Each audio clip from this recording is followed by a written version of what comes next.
সামনের দিনগুলোতে জাতীয়তাবাদের মানচিত্রগুলো থাকবে না ইনশাআল্লাহ। তখন মানে পক্ষ হবে দুইটা, কে ইমানের শিবিরে আছে, কে কাফেরদের শিবিরে আছে।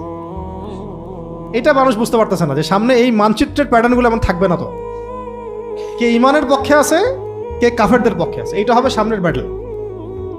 এবং ইমাম মাহাদির কথা যে আসে, ইমাম মাহাদি সেই বাহিনী যেটা বাইতুল মুকাদ্দাস বিজয় করবে, এগুলো কোনো জাতীয়তাবাদী বাহিনী না। এগুলো কোনো কি বাহিনী না, জাতীয়তাবাদের পতাকা নিয়ে তারা এগুলো করবে না। শুধু কালিমার পতাকা থাকবে, লা ইলাহা ইল্লাল্লাহু মুহাম্মাদুর রাসূলুল্লাহ। দেখে নিয়েন সামনে এইভাবেই আস্তে আস্তে সামনের দিনগুলো যাবে ইনশাআল্লাহ। এবং ঈসা আলাইহিস সালাম এসে কোনো রাষ্ট্রের প্রতিনিধিত্ব করবেন না, যে আমি সৌদি আরবের হয়ে আসছি, ইরানের হয়ে আসছি, কাতারের হয়ে আসছি, না। তিনি আসবেন ইসলামী খিলাফা নিয়ে আসছে আমি। সেই খিলাফার সেন্টার হবে জেরুজালেম। কোথায়?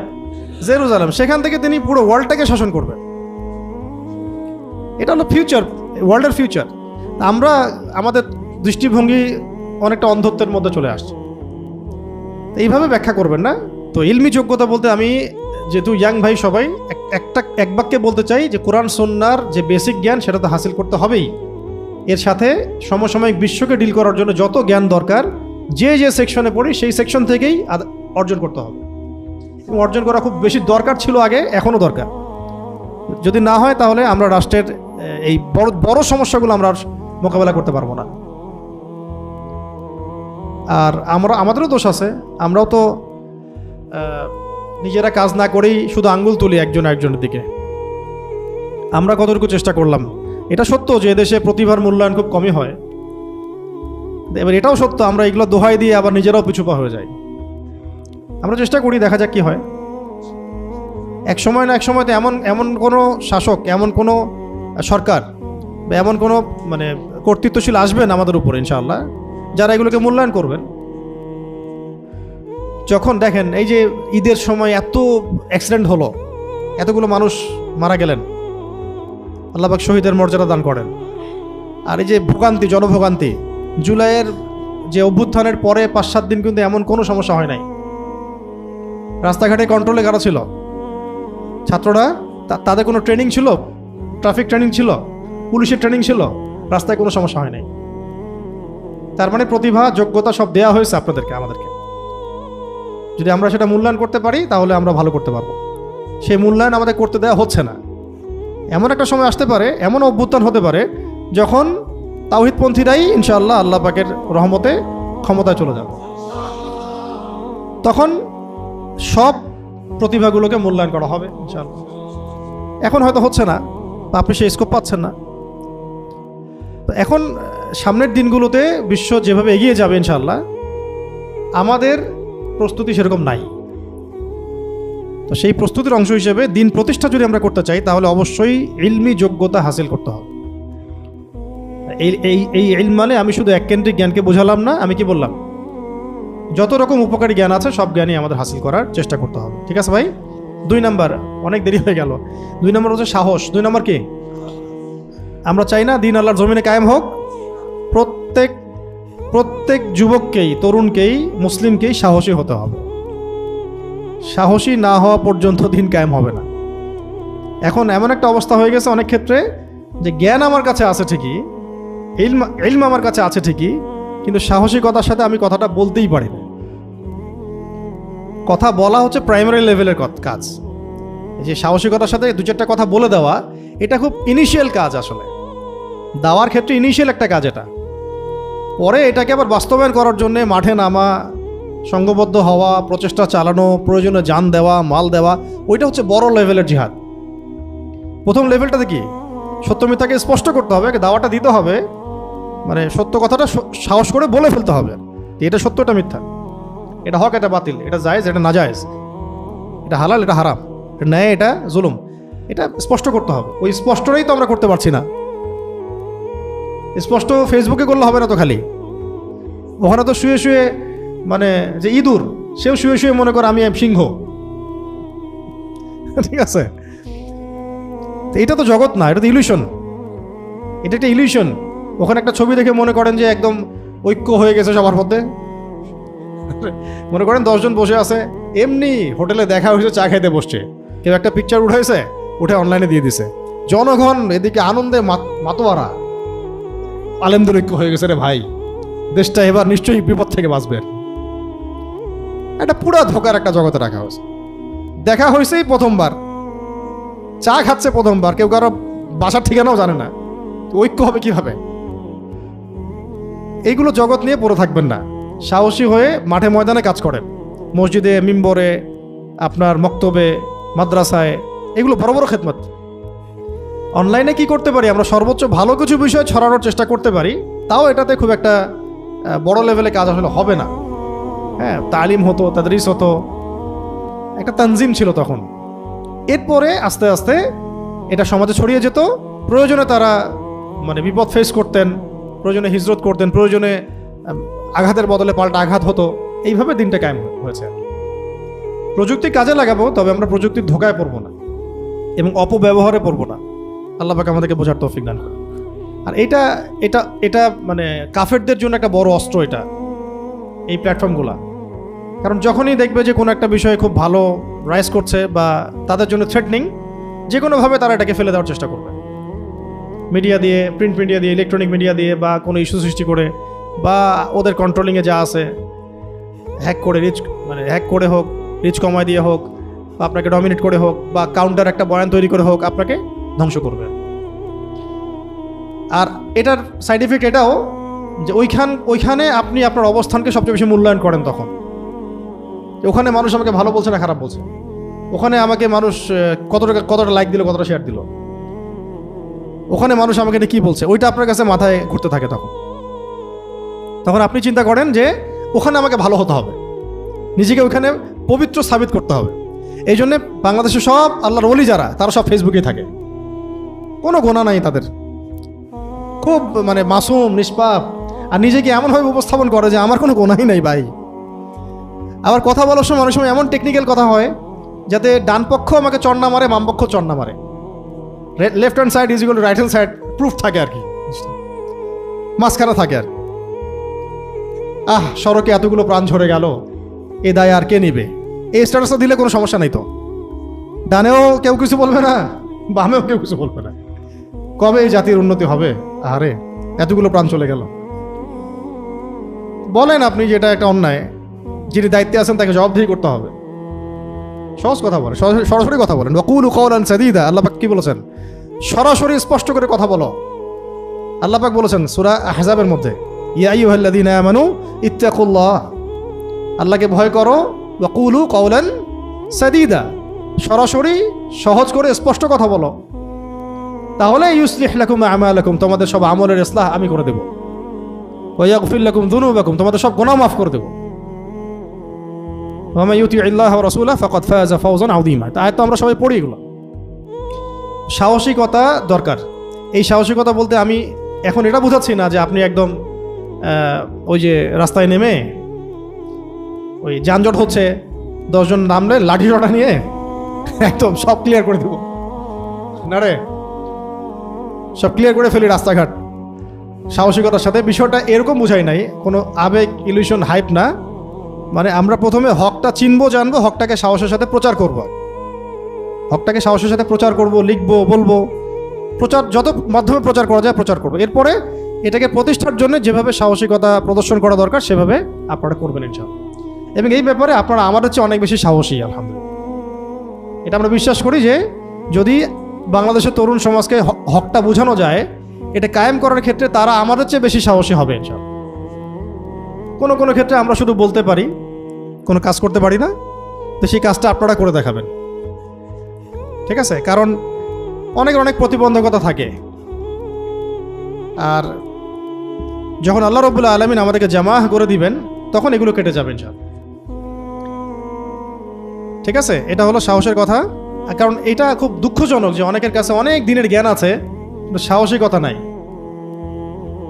হক কথাটা স্পষ্ট করে বলতেও পারছেন না, কাফেরদের চোখে চোখ রেখে কথাও বলতে পারছেন না, বরং তাদের সিস্টেমের মধ্যে ঢুকে তাদেরকে তেল দেওয়া হচ্ছে, চাটুকারিতা করা হচ্ছে, তাদের পক্ষপাতিত্ব করা হচ্ছে, তাদের হাত উঁচু করে দেওয়া হচ্ছে। হলো না এগুলা? সিস্টেমে ঢুকে তাদের দাস হয়ে গেলাম, অথচ কোরআন শোনার জ্ঞান ছিল ভিতরে। সাহসের ঘাটতি আর কি। আল্লাহ পাক আমাদেরকে বোঝার তৌফিক দান করেন। আচ্ছা, এই সাহসিকতার সবকের জন্য আমরা সিরাতটা পড়ব। সাহাবায়ে কেরামের যে সাহস দিন পালন করার ক্ষেত্রে, মানার ক্ষেত্রে এবং দিন প্রচারের ক্ষেত্রে, প্রতিষ্ঠার ক্ষেত্রে, এইগুলো একটু মিসালগুলো আমরা খালি দেখব, তাহলে আপনি বুঝতে পারবেন সাহসিকতা বলতে আমরা কি বোঝাচ্ছি। একটা মিসাল খালি দেই, মনে পড়ে গেল। ওমর রাদিয়াল্লাহু আনহুর কথা তো সবাই জানেন। তিনি তো অস্ত্র নিয়ে যাচ্ছিলেন, মুহাম্মদ সাল্লাল্লাহু আলাইহি ওয়াসাল্লামকে হত্যা করতে যাচ্ছেন। এদিকে নবী সাল্লাল্লাহু আলাইহি ওয়াসাল্লাম দোয়া করছেন ওমর রাদিয়াল্লাহু আনহুর জন্য, আল্লাহ ইসলামকে এই দুই ব্যক্তির একজনের মাধ্যমে তুমি শক্তিশালী করে দাও, ওমর ইবনুল খাত্তাব অথবা আবুল হাকাম ইবনে হিশাম, মানে আবু জাহেল। তো আল্লাহ পাক তাকে হেদায়েত দিলেন, তিনি ইসলাম কবুল করলেন। সাহসটা দেখেন, ইসলাম কবুল করার পরে তিনি প্রথমে গিয়েছেন আবু জাহেলের বাসায়। আবু জাহেলের বাসায় গিয়ে দরজা নক করে বলেছেন যে আমা আলিমতা আন্নী কদ আসলামত, তুমি কি জানো বা জানছো, শুনছো কি যে আমি ইসলাম কবুল করছি? সরাসরি বাসায় গিয়ে তুমি কি জানছো যে আমি ইসলাম কবুল করছি? এরপরে ওই যে ওয়ালিদ বিন মুগিরা, তার বাসায় গিয়ে তুমি কি জানছো যে আমি ইসলাম কবুল করছি? একজন করে বাসায় গিয়ে তিনি বলতেছেন যে তোমরা কি জানছো যে আমি ইসলাম কবুল করছি? একটু কয়দিন আগে তিনি চাচ্ছিলেন পুরো মুসলিমদেরকে, মানে এই আন্দোলনটাই বন্ধ হয়ে যাক, মানে ইসলামিক আন্দোলনটা, ইসলামের দাওয়াতটা, কালিমার দাওয়াতটা বন্ধ হয়ে যাক, সমাজ বিভক্ত হয়ে যাচ্ছে তার মতে। তিনি চাচ্ছিলেন মুহাম্মদ সাল্লাল্লাহু আলাইহি ওয়াসাল্লামকেই কি করে দেবেন, শেষ করে ফেলবেন। এখন ইসলাম কবুল করার পরে তিনি গিয়ে দরজা নক করে বলছেন যে তোমরা কি জানো যে আমি ইসলাম কবুল করেছি? এরপরে কাবা ঘরের সামনে গেলেন। কাবা ঘরের সামনে গিয়ে পুরো কুরাইশদেরকে জড়ো করে বললেন যে শোনো, তোমরা জেনে রাখো যে আমি ইসলাম কবুল করেছি, শাহিদতু আল্লা ইলাহা ইল্লাল্লাহ ওয়া আন্না মুহাম্মাদান আবদুহু ওয়া রাসূলুহু। এবার কুরাইশরা তাকে মারার জন্যে 8-10 জন ঝাঁপিয়ে পড়ল। তিনি একাই সবার সাথে লড়াই করতে লাগলেন, একটু ফাইট হলো ওখানে আর কি। তখন বনু আদি গোত্রের একজন মানুষ এসে বলল, এটা সেফ করলো, আর দুজনকে আলাদা করে দিল। হয় না, থাক, দরকার নেই, আমাদের নিজেদের মধ্যে মারামারি কেন করছেন? তিনি এসে বললেন যে একজন মানুষের তো ধর্ম চেঞ্জ করার, গ্রহণ করার স্বাধীনতা আছে, তোমরা মারতেছো কেন? সবাই ঠান্ডা হয়ে গেল আর কি। তখন সবাই চলে যাওয়ার পরে তিনি ওমর রাদিয়াল্লাহু আনহুকে বলছেন যে আফালা কুনতা কাতান্ত, তুমি কি চুপ করে থাকতে পারতা না? ইসলাম কবুল করেছো, ভালো কথা, হকটা জেনেছো, ভালো কথা, তো চুপ করে থাকতে তো পারতা। এইভাবে কাবা ঘরের সামনে এসে সবার সামনে জাহির করা, এলান করা, এই যে ঝামেলা হয়ে গেল, সবাই জেনে ফেললো, মারামারি হলো। এখন তখন ওমর রাদিয়াল্লাহু আনহু বলেছিলেন যে আল্লাহর কসম করে বলছি যে লাউফাররিকান্না আল হাক্কা মিনাল বাতিল কামা ফাররাকাল্লাহু বাইনাল লাইলি ওয়ান নাহার। তিনি বলছেন যে আমি অবশ্যই মিথ্যা থেকে সত্যকে আলাদা করে দিব, যেভাবে আল্লাহ রাব্বুল আলামিন রাত থেকে দিনকে আলাদা করে দেন। এরপরে তার নাম হয়েছে আল ফারুক, মানে পার্থক্যকারী। তো এইটা সাহসের নমুনা। এরকম প্রত্যেক যুবককে সাহসী হতে হবে, যারা দিন কায়েম করতে চান, যারা প্রতিষ্ঠা হোক, এটা স্বপ্ন দেখি। এটা হলো 2 নম্বর। 1 নম্বর বলেছিলাম যোগ্যতা, ইলমি যোগ্যতা। 2 নম্বর হচ্ছে সাহস। 3 নম্বর হচ্ছে দাওয়া। যোগ্যতা এবং সাহস হাসিল করার পরে আমাদের সবাইকে দাওয়া দিতে হবে, সবাইকেই দিতে হবে। আমাদের জ্ঞান অনুযায়ী সবাই আমরা কি করব? দাওয়াতের কাজ করব, সৎ কাজে আদেশ করব, অসৎ কাজে নিষেধ করব। এটা নিয়ে ইনশাল্লাহ পরে আরও লম্বা কথা হবে। মূল কথাটা বললাম, দাওয়া দিতে হবে, সৎ কাজে আদেশ করব, অসৎ কাজে নিষেধ করব। যে বিষয় আমার জানা নেই সেটা নিয়ে কথা বলবো না, যে বিষয় আমি জানি অবশ্যই দাওয়াত দিব, এবং দাওয়াত দেওয়াটাকে নিজের উপর ফরজ মনে করব। ইল্লাল্লাযীনা আমানু ওয়া আমিলুস সালিহাত ওয়া তাওয়াসাউ বিল হাক্কি ওয়া তাওয়াসাউ বিস সাবর কুনতুম খায়রা উম্মাহ উখরিজাত লিন-নাস তা'মুরুনা বিল মা'রুফ ওয়া তানহাউনা আনিল মুনকার। এটা আমাদের কাজ। ওয়া তু'মিনুনা বিল্লাহ। এরকম আর বহু আয়াত আছে। ওই যে একটু আগে এশার নামাজে তেলাওয়াত হলো কি, ওয়া মান আহসানু কাওলাম মিম্মান দাআ ইলাল্লাহ ওয়া আমিলা সালিহান ওয়া ক্বালা ইন্নানি মিনাল মুসলিমিন। এগুলো আমাদের কাজ, দাওয়াতের কাজ সবাইকে করতে হবে। 4 নম্বর হচ্ছে আমাদেরকে জামাআবদ্ধ হতে হবে।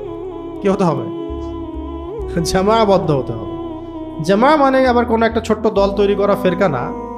জামা মানে একটা প্ল্যাটফর্ম গঠন করা, ঐক্যবদ্ধ হওয়া, এবং যারা আহলুস সুন্নাহ ওয়াল জামায়াতের অনুসারী, আকীদার সাথে মিল আছে, আমল ঠিক আছে, সব ঠিক আছে, সবাইকে নিজের ভাই মনে করা এবং আল্লাহর জমিনে আল্লাহর দিন কায়েম হবে এই উদ্দেশ্যে একসাথে কাজ করা, এবং যারা কাজ করছে তাদের ভালো কাজগুলোকে স্বীকৃতি দেওয়া, যদি ভুল কিছু হয় সেটার ইসলাহের চেষ্টা করা, তাদের সাথে কোনো রকমের দ্বন্দ্বে না যাওয়া আর কি।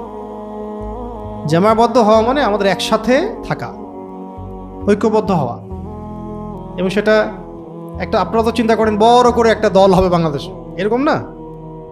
এটা এক পর্যায়ে হতে পারে, যদি এখন সেটা নাও থাকে তাও তবুও প্রত্যেকটা জায়গায়, প্রত্যেকটা জেলায়, থানায়, গ্রামে, ইউনিয়নে, প্রত্যেকটা জায়গায় ছোট ছোট করে কাফেলা থাকতে পারে, দাওয়াতি কাফেলা, যেটাকে ছোট পরিসর আমরা জামা বলছি, ছোট পরিসরে। তাবলিগ জামাত একটা ছোট পরিসরে, একটা তো জামা। রাজনৈতিকভাবে কিছু ভাই চেষ্টা করেন, তাদেরও একটা জামা আছে। এগুলো ছোট ছোট জামা, কিন্তু বড় পরিসরে জামা তো আপনি একদিনে পাবেন না, হুট করে হবে না। এই জন্য আগে আস্তে আস্তে ছোট ছোট পরিসরে প্রত্যেকটা জায়গায়, বিভিন্ন জায়গা থেকে ভাইরা আসছেন, যে প্রত্যেকের এলাকায় এলাকায়, গ্রামে গ্রামে একটা করে ছোট ছোট করে কাফেলাবদ্ধ হওয়া উচিত, সংগঠনের স্রোতে আর কি, সংগঠিত হওয়া, এবং সেটা ওলামা একরামদের সাথে মাশওয়ারা করা, পরামর্শ করা, এবং দিনের বেসিক বিষয়গুলো নিজেরা জানা, যোগ্য মানুষদেরকে নেওয়া, মাশওয়ারা করে কাজ করা। হ্যাঁ, তারপরে যারা কাজ করেছেন দীর্ঘদিন তাদের সাথে অভিজ্ঞতা শেয়ার করা, এবং যে কাজগুলো করতে এখন কোনো বাধা নাই, সহজে করা যায় দিনের কাজ, সেই কাজগুলো আঞ্জাম দেওয়া। তাহলে কাজের গতি বাড়বে না? কাজের গতি বাড়বে, একসাথে থাকা হবে। পরে আস্তে আস্তে দেখা যাবে, একটা সময় আসবে ইনশাল্লাহ, যে আল্লাহ রাব্বুল আলামিন দিলগুলোকে জুড়ে দিবেন, আসহাবুল কাহাফের মতো। আসহাবুল কাহাফের কেউ কাউকে অত ভালো করে চিনতেও না, অনেকে গাছের নিচে গিয়ে তারা বসেছিল আর কি, আদর্শ মিল ছিল, তারা ওখানে গিয়ে বসেছিলেন। তাদের আদর্শ কোন জায়গায় মিল ছিল? তারা আল্লাহর সাথে কাউকে শরিক করবেন না, মূর্তি পূজা করবেন না, দাকিয়ানুস বাদশার আনুগত্য করবে না তারা। সেখানে বাস আল্লাহ পাক ওয়ারাবাতনা আলা কুলুবিহিম, আল্লাহ পাক বলেছেন, আল্লাহ পাক তাদের কলবের মধ্যে বন্ধন দিয়ে দিলেন। এইভাবেই ইনশাআল্লাহ একদিন না একদিন বাংলার জমিনে যুবকরা, তরুণরা বড় পরিসরে ঐক্যবদ্ধ হবে। জুলাইয়ে যখন মাঠে নামছেন সবাই, তখন কি সবাই প্ল্যান করে নামছিলেন? বিষয়টা অনেকটা কিছুটা হয়তো এরকম হতেও পারে।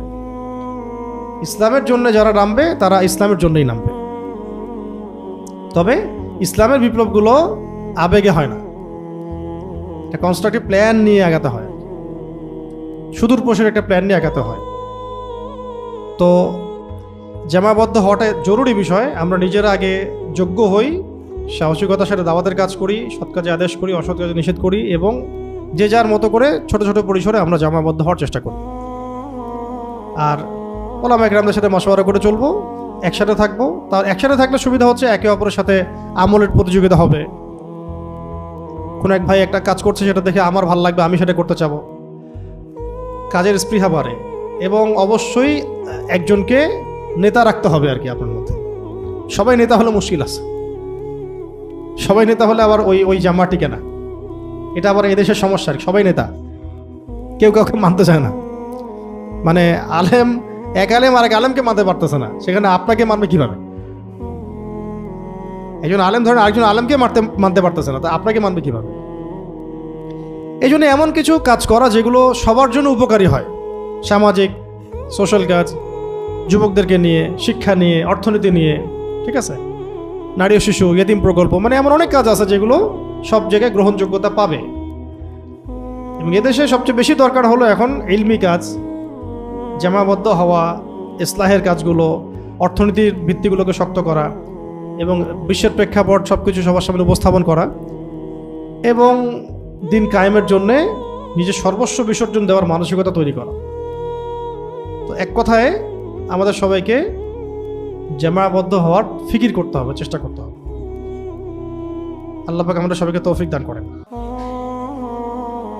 আর এখন বলতে পারেন যে অনেক তো দল সংগঠন বাংলাদেশে আছেই, হ্যাঁ আছে, ঠিক আছে, কিন্তু কাউন্টার প্রশ্ন যদি কেউ করে যে যারা আছে তারা সবাই কি ইসলাম বড় পরিসরে কায়েম করতে পেরেছে কিনা?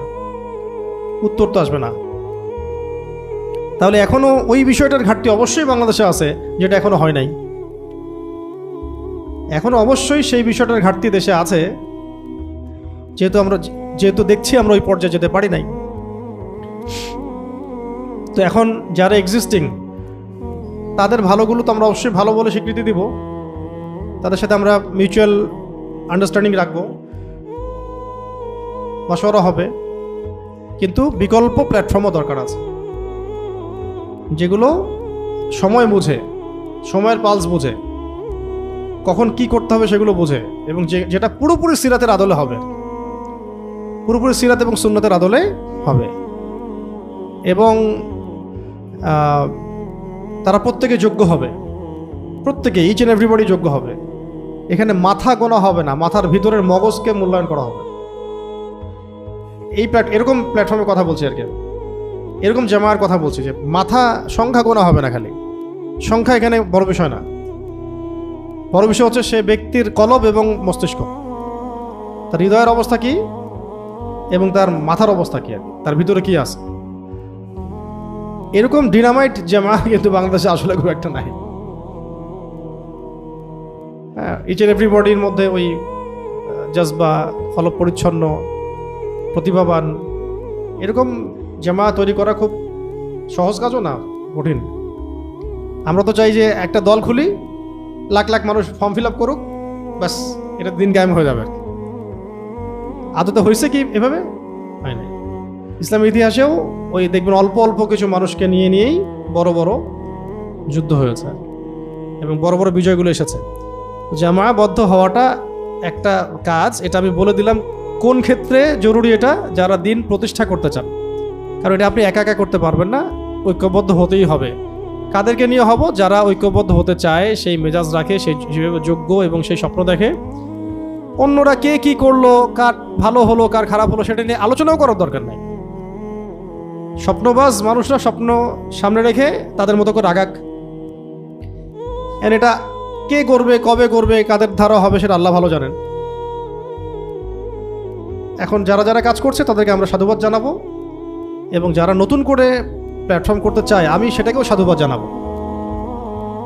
হ্যাঁ, এবং যারা যারা সংগঠন বুঝেন, দেশের প্রত্যন্ত অঞ্চল থেকে শুরু করে সমস্ত জায়গায় ঐক্যবদ্ধ হওয়ার মতো ক্যাপাবিলিটি যাদের আছে, এক কথা চেন অফ কমান্ড যারা ফলো করতে পারেন, এই জামাটা ইনশাআল্লাহ সামনে ভালো করবে, যদি করতে পারে তারা কেউ। ঠিক আছে, সেটা অবশ্যই ঠিক সঠিক উসুলে হতে হবে। কোরআন সুন্নাহর সঠিক উসুলে, পশ্চিমা তন্ত্রমন্ত্রের গোলক ধাঁধায় না, সিরাতের সুন্নতে। ব্যালটকে তাওয়াফ করবে না তারা আবার, বুঝতে পারছি কি? পশ্চিমাদেরকে কেবলা মানবে না, একদম সিরাতের আদলে। ওটা বুঝে ফেলবেন কি বলতে যাচ্ছি যখন আপনি যোগ্যতার লেভেলটা পার করবেন, ইলমের যোগ্যতা, তখন আপনি নিজেই বুঝে ফেলবেন যে আসলে আমার কি করা উচিত। তো যোগ্যতা, সাহস, দাওয়া এবং জামায়াবদ্ধ হওয়ার সাথে আজকের শেষ পয়েন্ট হচ্ছে আনুগত্য করা। আনুগত্য করা এবং ধারাবাহিকতা বজায় রাখা। আনুগত্য করা এবং ধারাবাহিকতা বজায় রাখা। যারা দিন প্রতিষ্ঠা করতে আমরা চাই, কাজ করতে চাই, আমাদেরকে আনুগত্য করতে হবে যোগ্যদের। আনুগত্য ছাড়া এখানে দিন কায়েম করতে পারবেন না। সবাই নেতা হয়ে গেলে হবে না, মাশওয়ারা করতে হবে, মাশওয়ারা করে সিদ্ধান্ত নিতে হবে, সবার মতকে প্রাধান্য দিতে হবে, মত প্রকাশের স্বাধীনতা দিতে হবে। এরপরে মাশওয়ারা করে যেটা সিদ্ধান্ত সেটার উপরে থাকতে হবে। আনুগত্য, এই আনুগত্য আমাদের অনেক মানুষের মধ্যেই নাই, যাদের করার কথা তাদের মধ্যেই নাই। কেউ কারো আনুগত্য করতে চায় না, সবাই মনে করে যে আমি সব বুঝি, আমি অন্যের আনুগত্য করবো কেন।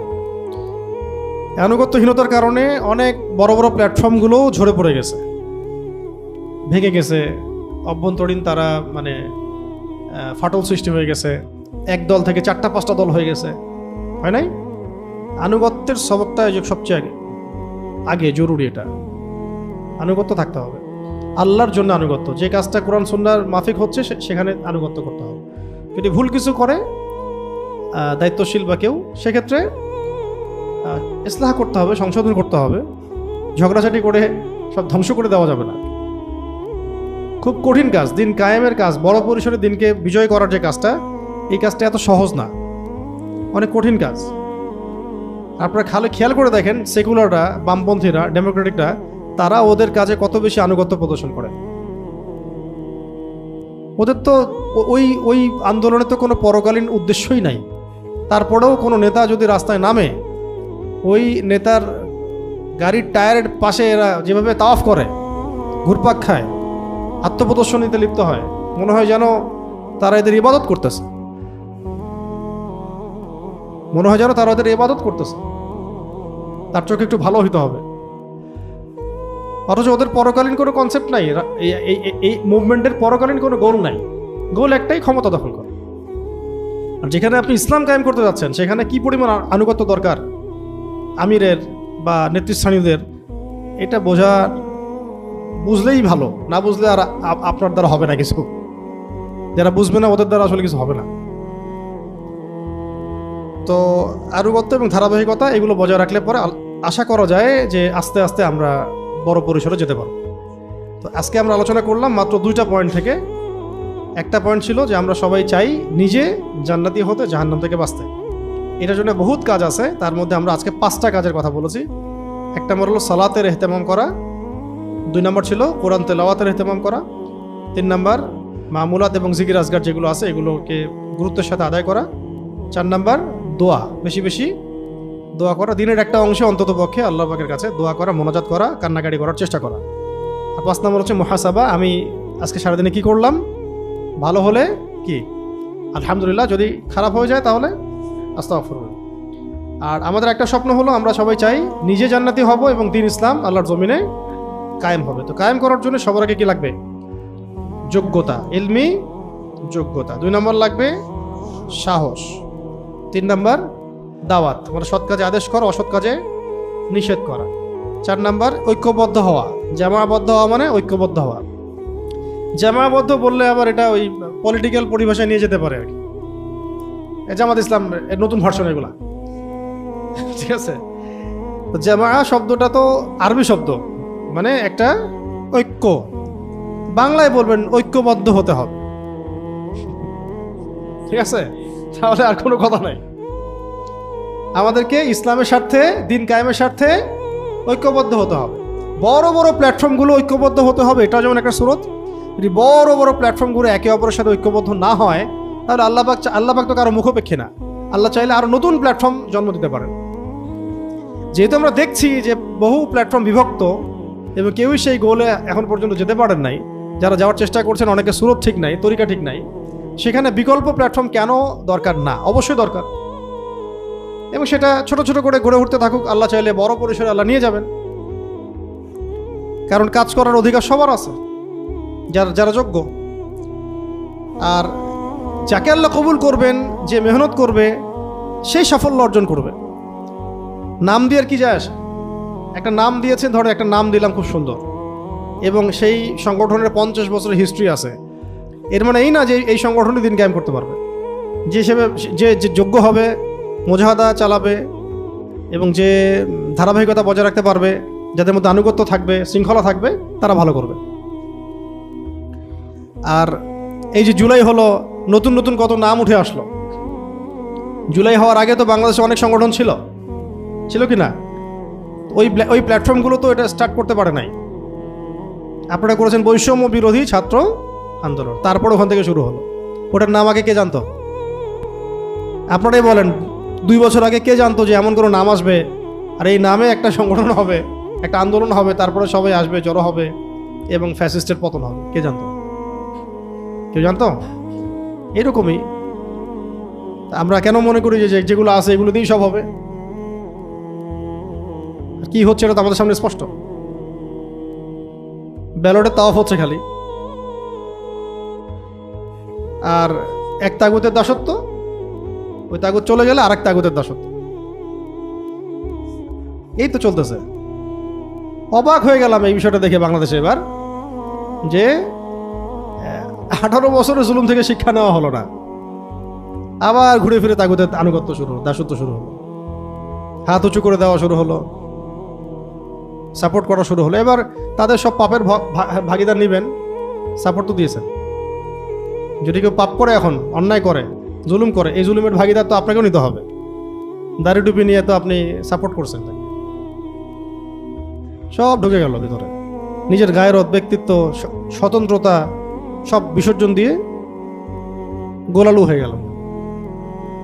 এই জন্যে ব্রিটিশ বিরোধী আন্দোলনের পর থেকে এখন পর্যন্ত আমরা ওলামায়ে আমরা ক্ষমতা যেতে পারি না, শুধুমাত্র আমাদের সাহসিকতার ঘাটতির কারণে, হ্যাঁ, আমাদের গায়রত বিসর্জন দেওয়ার কারণে, এবং জান দিব না, 70 বছর বেঁচে থাকবো আর মসজিদে খেদমত করব, এই চিন্তার কারণে জান আমি দিব না, 70 বছর আমি বেঁচে থাকবো এবং মসজিদ মাদ্রাসার খেদমত করব। যখন যে সরকার আসবে তাকে আমি পকেটে নিয়ে চলবো, যে আসুক। কালকে যদি দেখা যায় আপাও ব্যাক করে, করতেই পারে ভাই, করতেই পারে, অস্বাভাবিক কিছু না। এবং তিনি যদি ব্যাক নাও করেন, তার অনুসারী তো অনেক ব্যাক করেই আছেন, সব মিলেমিশে আছেন, তারা তো তাদের মতো মিলেমিশে থাকবেই। তো এখন এখন যারা যারা সেফ জোনে আছে দেখবেন, উনি যদি ব্যাকও করেন তারা সেফ জোনেই থাকবে। তখনও দেখবেন তার আশেপাশে তারা গিয়ে বলবে যে না, আসলে আমরা তো চাপে পড়ে এসব বলছি, এখন আমাদেরকে মাফটাপ করে দেওয়া যায় না। হ্যাঁ, সমঝোতা জননীর জায়গায় অন্য কোনো শব্দ দিতে পারে তখন না, বয়স তো আরও বাড়বে, তাহলে মায়ের জায়গা থেকে দাদি হতে পারে, কমই দাদি, এরকম কিছু হতে পারে আর কি। লজ্জা হয়ে নিল আমাদের আর কি। কি একটা অবস্থা আমাদের, আমরা যে এত নির্লজ্জ হলাম কিভাবে আল্লাহ ভালো জানেন। ওই অভিজ্ঞতাগুলো শেয়ার, ওগুলো ভুলে গেলাম। আবার নতুন করে এখন কি কমি আঙ্কেল বানাইছেন নাকি? এখন কাদের কি বানাইছেন? কমি আঙ্কেল। যাক, এগুলো ভাই আমাদের কাজ না।